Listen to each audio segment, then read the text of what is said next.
ये चैनल केवल मनोरंजन के लिए है। हम किसी भी तरह की अंधश्रद्धा को बढ़ावा नहीं देते। भयंकर कोहरे और कड़कड़ाती ठंड के बीच आधी रात के समय भीमा कलवा के खेत में लकड़ियां जलाए हुए बैठा था। कलवा भाई, वैसे तो सर्दी के समय में कोहरा रात में पड़ता ही है, लेकिन आज रात धुंध कुछ ज्यादा नहीं है। तू सही कह रहा भीमा। कलवा भाई, मुझे लगता है कि हम दोनों को आज रात खेत में आना ही नहीं चाहिए था। इतनी सर्दी में तो घर पर कंबल ओढ़ के सोने में ही आनंद आता है। मुझे भी कोई शौक नहीं है भीमा, लेकिन सर्दी में अक्सर जंगली जानवर खेत में घुसकर फसल खराब कर देते हैं। पिछली बार जब जंगली जानवर तेरे खेत में घुसे थे ना, तब मैं भी सर्दी में तेरे खेत की रखवाली करने के लिए तेरे साथ बैठा हुआ था। अरे कलवा भाई, तुम तो बुरा मान गए।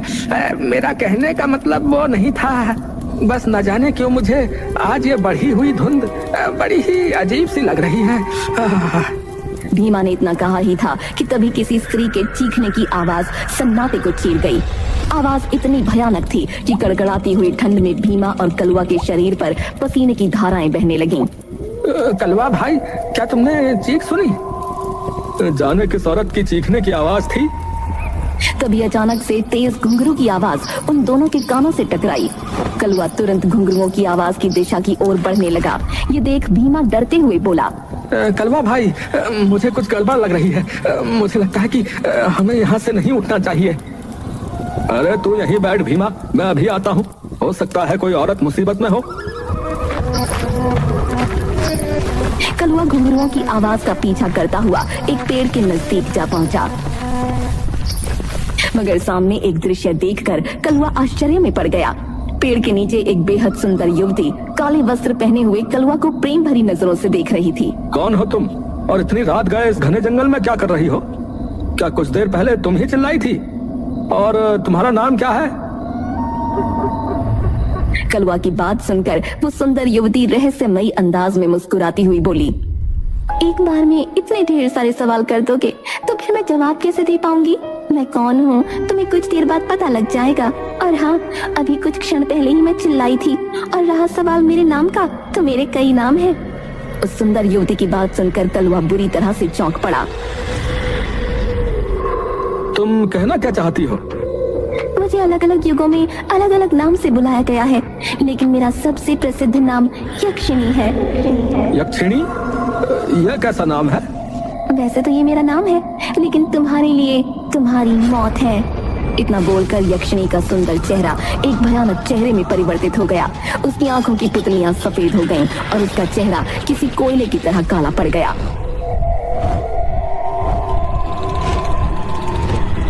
अचानक यक्षिणी ने अपने पंजे कलवा के सीने में गाड़ दिए। कलवा की दिल दहला देने वाली चीख जंगल में गूंजने लगी। कलवा की चीख सुनकर भीमा बुरी तरह से घबरा उठा। ये तो कलवा भाई, ये तो कलवा भाई के चीखने की आवाज है। इतना बोलकर भीमा कलवा की चीख की दिशा की ओर दौड़ने लगा। कुछ ही देर में भीमा ने देखा कि कलवा की लाश झाड़ियों में पड़ी थी।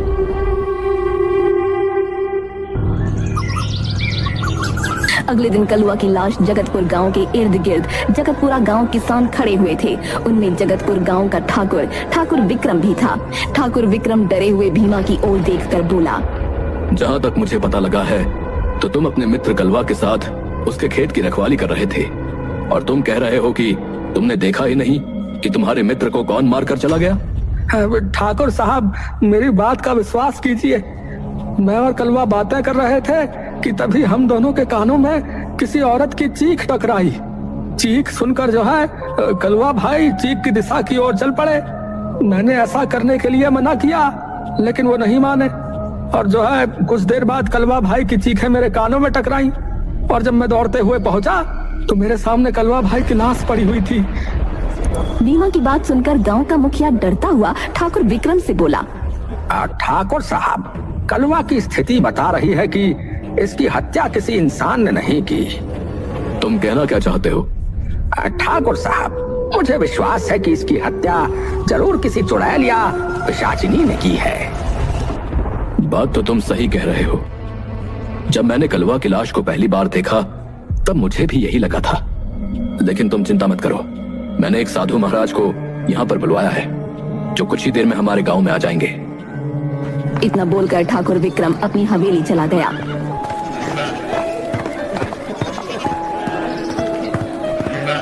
ठाकुर विक्रम को चिंतित अवस्था में देखकर उसकी पत्नी रुक्मिणी उससे बोली, आपके चेहरे पर ये चिंता की लकीरें क्यों झलक रही हैं? ठाकुर विक्रम सारी घटना बताते हुए बोला, रुक्मिणी, कलवा की जिस तरह से हत्या हुई है, मुझे शक है कि यह हत्या किसी चुड़ैल या पिशाचिनी ने ही की है। आपकी बात सुनकर तो मुझे बहुत डर लग रहा है। हमारा बड़ा बेटा बलदेव भी यहाँ पर नहीं है। बलदेव को तो मैं समझा समझा के थक गया हूँ रुक्मिणी, पता नहीं वो अपनी जिम्मेदारी कब समझेगा। इतना बोलकर ठाकुर विक्रम अपने कमरे की ओर बढ़ गया। ठाकुर विक्रम अपने कमरे के अंदर घुसा ही था कि तभी उसके कानों में किसी लड़की की मधुर आवाज टकराई। कैसे हो ठाकुर? तुम्हारे चेहरे पर ये गुस्सा अच्छा नहीं लगता। आवाज सुनकर ठाकुर विक्रम ने चौंकते हुए जैसे ही पलटकर देखा तो वो आश्चर्य में पड़ गया। उसके सामने एक सुंदर युवती खड़ी थी। कौन हो तुम, और तुम मेरे कमरे में कैसे आई? तभी तेज हवा के झोंके के साथ ठाकुर विक्रम के कमरे का दरवाजा बंद हो गया। ये देख ठाकुर विक्रम बुरी तरह से डर गया। तुम तो ठाकुर हो, तुम्हारे ऊपर डर शोभा नहीं देता। मैं वही हूँ जिसने कलवा को मौत के घाट उतारा। विश्वास करो, उसका ताजा खून इतना स्वादिष्ट था, अभी भी उसके खून का जायका मेरी जुबान पर है। अब देखती हूँ तुम्हारा खून कैसा है, लेकिन तुम्हें मरने से पहले मैं तुम्हें बता देती हूँ कि मैं कौन हूँ। मुझे यक्षिणी कहते हैं। इतना बोलकर यक्षिणी का चेहरा फिर से भयानक चेहरे में परिवर्तित हो गया। कुछ ही देर में ठाकुर विक्रम की चीखें हवेली में गूंजने लगीं। यक्षिणी ठाकुर विक्रम के शरीर का सारा खून पीकर काले धुएं में परिवर्तित होकर वहां से गायब हो गई। अपने पति की चीख सुनकर रुक्मिणी जैसे ही अपने कक्ष में आई, अपने पति की भयानक अवस्था में पड़ी लाश को देखकर बेहोश हो गिर पड़ी। कुछ देर बाद रुक्मिणी की जब आंख खुली तो उसने देखा उसका बेटा बलदेव खड़ा था। भगवान का लाख लाख शुक्र है माँ, आपको होश आ गया। तुम्हारे पिता को न जाने कौन मार कर चला गया। रुक्मिणी ने देखा कि उसके पति की लाश को एक साधु बहुत गौर से देख रहे थे। साधु रुक्मिणी की ओर देखकर बोले, मुझे तुम्हारे पति ने ही यहाँ पर बुलवाया था। तुम्हारे पति की हत्या हूबहू उसी प्रकार से की गई है जिस तरह कल रात कलवा की हत्या की गई थी। साधु महाराज, मेरे पति कलवा की लाश को देखकर ही हवेली आए थे और मेरी आंखों के सामने कमरे में चले गए।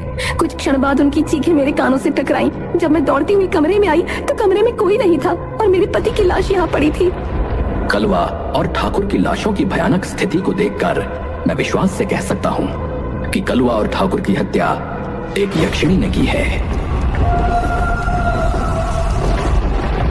आप कहना क्या चाहते हैं साधु महाराज?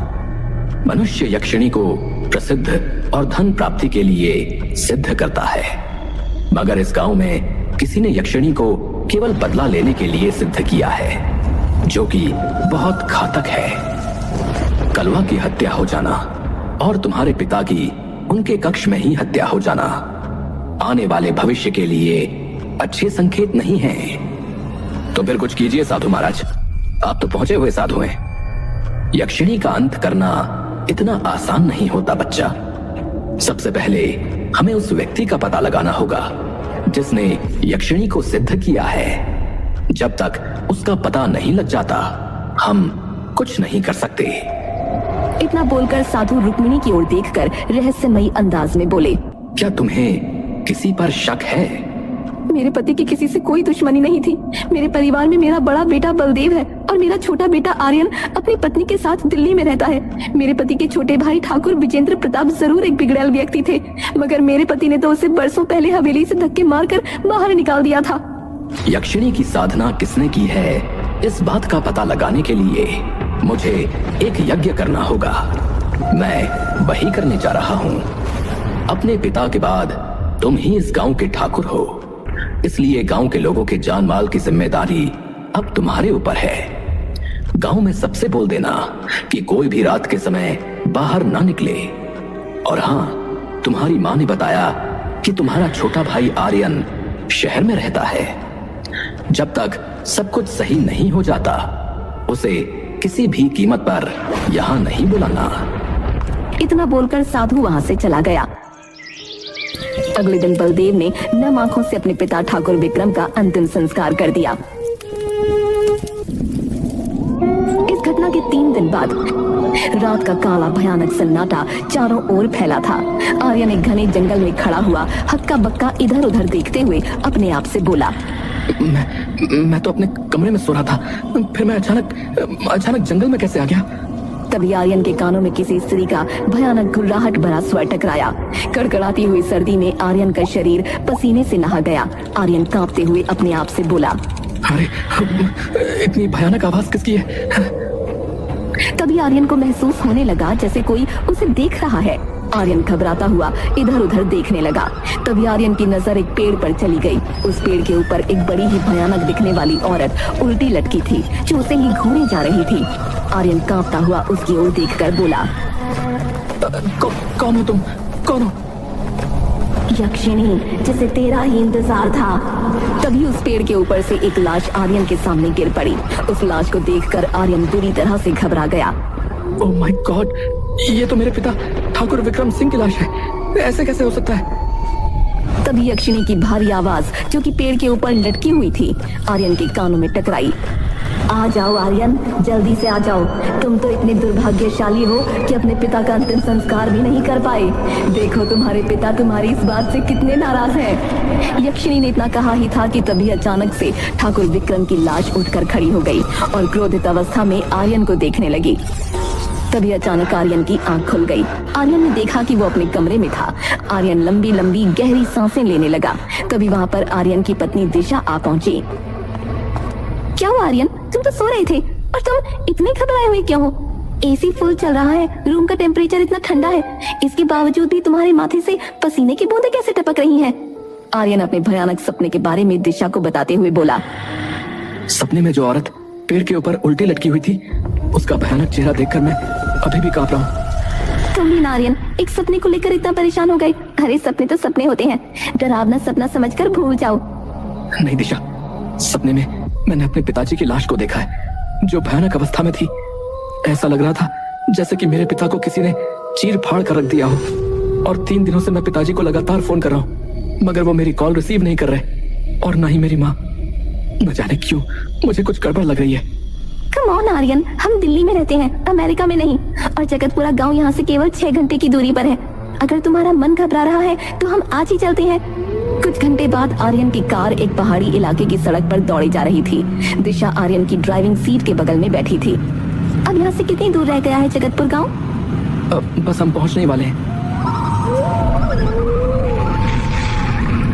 तभी एक बूढ़ा व्यक्ति आर्यन की कार के सामने आकर खड़ा हो गया। आर्यन तुरंत कार को ब्रेक लगाता है। चाचा जी, ये क्या हरकत है? आपको क्या लगता है कि मुझे पता नहीं है? पिताजी ने मुझे बताया था कि आपने उनकी संपत्ति में हेरा फेरी करके सारा पैसा अय्याशी में उड़ा दिया, और पिताजी ने आपको धक्के देकर हवेली से बाहर निकाल दिया।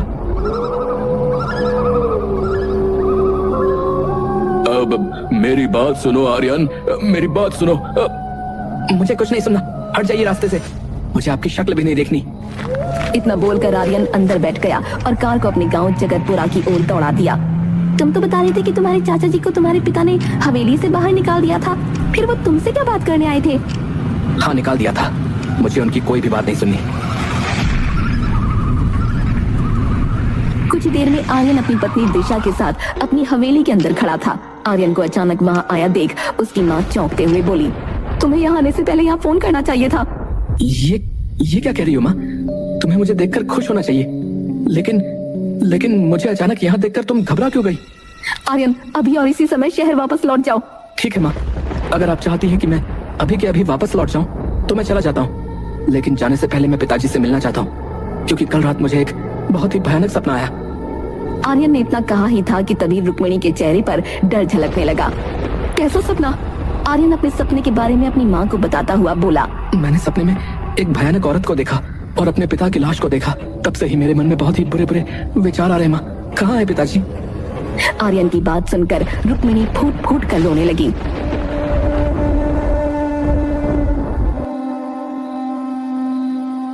आर्यन, तुम्हारे पिताजी 3 दिन पहले इस संसार को छोड़कर चले गए। किसी ने उनकी बड़ी बेदर्दी से हत्या कर दी। ये सुनकर आर्यन और दिशा बुरी तरह से चौंक गए। ये क्या कह रही हो माँ? पिताजी की किसी ने हत्या कर दी और पिताजी 3 दिन पहले इस संसार को छोड़कर चले गए, और आपने मुझे बताना तक गवारा नहीं समझा? साधु महाराज बोलकर गए हैं कि इस गांव में कोई भी सुरक्षित नहीं है। हमने इसी डर से तुम्हें यहाँ नहीं बुलाया। बेटा, खतरा अभी भी टला नहीं है। वो भयानक बला अभी भी इस गांव में टहल रही है। तुम यहाँ से अभी वापस चले जाओ। तभी आर्यन को कुछ याद आ गया। माँ, यहाँ आते वक्त मेरी कार के सामने अचानक चाचा जी आकर खड़े हो गए थे। मुझे तो तुम्हारे चाचा जी पर ही शक है आर्यन, क्योंकि वही तुम्हारे पिता से बहुत ज्यादा जलते थे। तभी वहाँ बलदेव आ पहुँचा। बलदेव के आते ही दिशा रहस्यमयी अंदाज में रुक्मिणी से बोली, सुना है कि यक्षिणी जिसके पीछे पड़ जाती है वो चाहे कितनी भी कोशिश कर ले, यक्षिणी उसका पीछा नहीं छोड़ती। अगर यक्षिणी आर्यन को मारना चाहती है तो उसे मरना ही होगा। ये सुनकर रुक्मिणी और आर्यन बुरी तरह से चौंक पड़े। अचानक दिशा का चेहरा यक्षिणी के भयानक रूप में बदल गया। कौन हो तुम? मूर्ख इंसान, तुझे क्या लगता है कि शहर से यहाँ तक तेरी पत्नी साथ आई है? तेरी पत्नी को तो मैं कल रात में शहर में ही मार चुकी हूँ। चाहती तो तुझे भी मार सकती थी, लेकिन मुझे आदेश दिया गया था कि तुझे उस व्यक्ति की आंखों के सामने मारा जाए जिसने मुझे सिद्ध किया है। आखिर किसने तुम्हें सिद्ध किया है? तभी वहाँ पर वो साधु आ पहुँचा और चीखते हुए आर्यन की ओर देखकर बोला, उससे दूर हट जाओ आर्यन। यक्षिणी को सिद्ध किसी और ने नहीं बल्कि तुम्हारे भाई बलदेव ने किया है। बलदेव की आंखों में क्रोध झलकने लगा और वो चीखते हुए बोला, हाँ मैंने किया है, क्योंकि आर्यन मेरा सगा भाई नहीं है और ना ही रुक्मिणी मेरी सगी माँ। मैं अपनी माँ की पहली संतान हूँ। मेरे पिता ने रुक्मिणी के साथ दूसरा विवाह किया। मैं नहीं चाहता था कि मेरी संपत्ति का एक छोटा सा टुकड़ा भी आर्यन को मिले। मैंने इसके लिए पिताजी से बात की थी, मगर पिताजी ने मेरी बात मानने से इनकार कर दिया और इसीलिए मैंने बदला लेने की एक नई तरकीब सोची। मैंने यक्षिणी को सिद्ध किया। मैं जानता था कि मेरे परिवार का या गांव का कोई भी सदस्य मेरे ऊपर शक नहीं करेगा। सबका शक मेरे चाचा ठाकुर वीरेंद्र प्रताप पर जाएगा। अब मेरी समझ में आया। चाचा जी मुझे सावधान करने के लिए अचानक से मेरे कार के सामने आ गए थे। मैंने उनकी बात नहीं सुनी। तो तूने संपत्ति के लिए अपने पिता की जान ले ली। ओए, मेरी संपत्ति के बीच में जो भी आएगा वह मारा जाएगा।